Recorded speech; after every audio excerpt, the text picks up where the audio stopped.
यशया अध्याय 30। परमेश्वर म्हणतो, फितुरी मुले हाय हाय करीतील, ती मसलती करीतात, पण त्या माझ्या प्रेरणेने करीत नाहीत। ती करार मदार करीतात, पण माझ्या आत्म्यास अनुसरून करीत नाहीत। अशी ती पापाने पाप वाढवितात। ती फारोचा आश्रय करण्यासाठी व मिस्राच्या छायेत लपण्यासाठी माझ्या तोंडचे वचन विचारून न घेता मिस्राची वाट धरितात। म्हणून फारोचा आश्रय तुम्हास लज्जेस कारण होईल व मिस्राच्या छायेत लपणे तुम्हास फजितीस कारण होईल। त्याचे यहुदाचे सरदार सोनास दाखल झाले आहेत व त्याचे वकील हनेसाला पोहोचले आहेत, तरी त्या लोकांबद्दल त्या सर्वांस लज्जा प्राप्त होईल। त्यापासून त्यास काही लाभ व्हावयाचा नाही। त्यापासून त्यास सहाय्य व उपयोग न होता लज्जा व अप्रतिष्ठा ह्या प्राप्त होतील। दक्षिणेतल्या पशूंविषयीची देववाणी, ज्यात सिंहीण व सिंह, सर्प व उडता आग्या साप ही असतात, अशा कष्टमय व संकटमय देशात ज्वान गाढवांच्या पाठीवर आपली दौलत व उंटांच्या मदारींवर आपले खजिने लादून ज्यापासून काही लाभ होणार नाही, अशा राष्ट्राकडे ते घेऊन जातात। मिस्राचे सहाय्य कवडीमोल व व्यर्थ ठरेल। म्हणून या मिस्रास रहाब म्हणजे स्वस्थ बसणारे महामुख असे नाव मी देतो। तर आता चल, त्यांच्या समक्ष हे पाटीवर लिही, वहीत टिपून ठेव, म्हणजे ते पुढील पिढ्यांसाठी युगानुयुग राहील। कारण हे बंडखोर लोक आहेत, ही लबाड मुले आहेत, ज्यांना परमेश्वराचे धर्मशास्त्र ऐकावयास नको अशी ही मुले आहेत। ते द्रष्ट्यास म्हणतात, दृष्टांत पाहू नका। संदेष्ट्यास म्हणतात, आम्हास यथार्थ गोष्टींचा संदेश सांगू नका। आम्हास गोड गोड गोष्टी सांगा, कपटवचने सांगा। मार्गातून निघा, वाटेवरून दूर व्हा। आमच्या समोरून इस्रायलाच्या पवित्र प्रभूस दूर करा। यामुळे इस्रायलाचा पवित्र प्रभू म्हणतो, तुम्ही ह्या वचनाचा धिक्कार करून बलात्कार व कुटिलाचार यावर भिस्त ठेविता व अवलंबून राहता। म्हणून एकाएकी कोसळून पडणाऱ्या उंच भिंतीच्या सुटलेल्या भागाप्रमाणे ह्या अधर्माचे तुम्हास अकस्मात फळ मिळेल। कुंभाराच्या मडक्याचा सपाट्यासरसा चुराडा होतो आणि पडलेल्या तुकड्यात अगटीतून विस्तव घेण्यास किंवा हौदातून पाणी घेण्यास खापरीही सापडत नाही, तसा तो त्याचा चुराडा करील।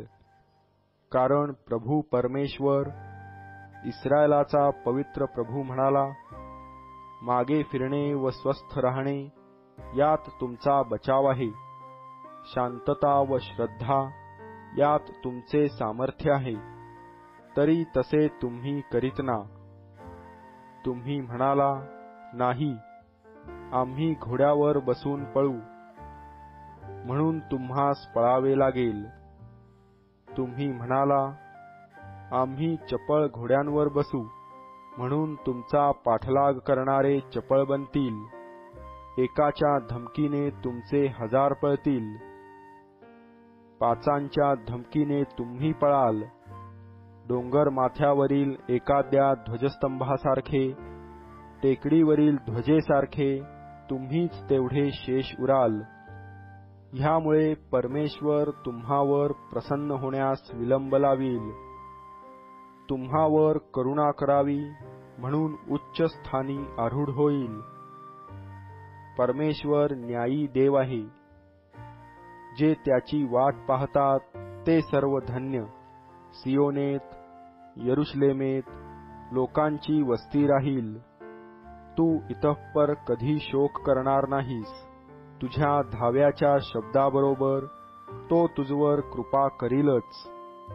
तो ऐकताच तो तुला पावेल. प्रभू तुम्हास भाकरीची टंचाई व पाण्याची कमताई करील. तरी यापुढे तुझे शिक्षक दृष्टीआड राहणार नाहीत. तुझ्या डोळ्यांना तुझे शिक्षक दिसतील. हाच मार्ग आहे, याने चला, अशी वाणी तुझ्या मागून कानी पडेल. मग तुम्हाला उजवीकडे जावयाचे असो किंवा डावीकडे जावयाचे असो.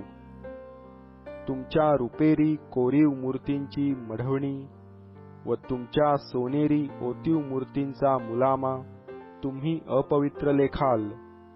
एखाद्या अमंगळ वस्तूप्रमाणे त्या तुम्ही झोकून द्याल. चालती हो, असे तुम्ही मूर्तीस म्हणाल. तू भूमीत आपले बी पेरिशील, त्यावर तो पाऊस पाडील.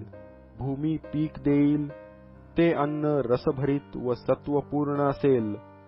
त्या काळी तुझी गुरेढोरे विस्तीर्ण कुरणात चरतील. शेतात राबणारे बैल व ज्वान गाढव यास दाताळ्याने उफणलेल्या व सुपाने पाखडलेल्या धान्याचे आंबवण खावयास मिळेल. मोठ्या कत्तलीच्या दिवशी बुरुज पडतील, तेव्हा प्रत्येक उंच डोंगरावर व प्रत्येक उंच टेकडीवर झरे व ओहळ होतील. ज्या दिवशी परमेश्वर आपल्या लोकांचे घाय बांधील, त्यांच्या प्रहाराच्या जखमा बऱ्या करील, त्या दिवशी चंद्रप्रकाश सूर्यप्रकाशासारखा आणि सूर्यप्रकाश 7 दिवसांच्या प्रकाशा एवढा 7 पट होईल. पहा, परमेश्वराचे नाम दुरून येत आहे. त्याचा क्रोध भडकला आहे. धुराचा लोट चढत आहे. त्याचे ओठ क्रोधाने स्फुरत आहेत. त्याची जिव्हा भस्म करणाऱ्या अग्नीसारखी आहे. त्याचा श्वास दुथडी भरून वाहणाऱ्या व गळ्यापर्यंत पोहोचणाऱ्या प्रवाहासारखा आहे. तो राष्ट्रास नाशरूप चाळणीने चाळितो. भ्रांतिमूलक लगाम लोकांच्या जाभाडात आला आहे. सण पाळीताना जसा रात्री गायनाचा नाद उठतो, तसा तुमच्या गायनाचा नाद उठेल. परमेश्वराच्या पर्वताकडे, इस्रायलाच्या दुर्गाकडे बासरी वाजवीत समारंभाने जाणाऱ्यांच्या प्रमाणे तुमच्या मनास उल्हास प्राप्त होईल. तेव्हा परमेश्वर आपला प्रतापी शब्द कानी पाडील आणि आपल्या क्रोधाचे फुरफुरणे, भस्म करणाऱ्या अग्नीची ज्वाला, मेघांचा गडगडाट आणि पर्जन्य व गारा यांची वृष्टी यांनी आपले भुजबल दाखवील. कारण परमेश्वर आपल्या दंडाने ताडण करील. तेव्हा त्याच्या वाणीने अश्शूर भयकंपित होईल.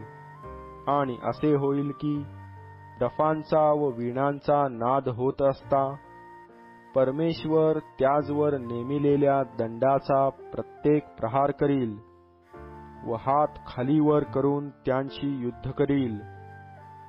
कारण पूर्वीच दहनस्थान तयार केले आहे. ते राजासाठी सिद्ध केले आहे. ते खोल व रुंद केले आहे. त्याच्या चितेसाठी विस्तव व भरपूर लाकडे आहेत. गंधकाच्या धारेसारखा परमेश्वराचा फुंकर ती पेटवितो.